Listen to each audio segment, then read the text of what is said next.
أخطأ علي. كان علي معروفا بأخلاقه الطيبة وصدقه.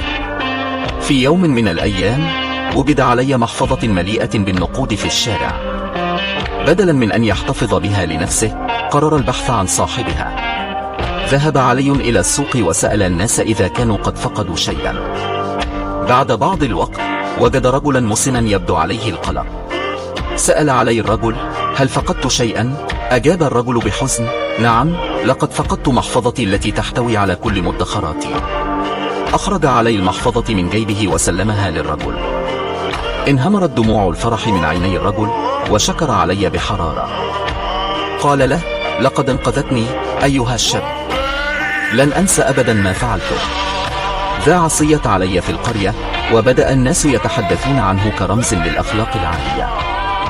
بعد فترة افتتح الرجل المسن متجرا صغيرا وعرض على علي عملا فيه.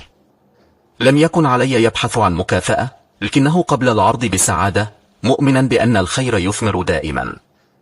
من خلال تصرفاته ألهم علي الكثير من الشباب في قريته ليكونوا أكثر صدقا وأخلاقا، مما جعل القرية مكانا أفضل للعيش. تعلم الجميع أن الأخلاق ليست فقط قيما، بل هي أفعال تظهر الإنسانية.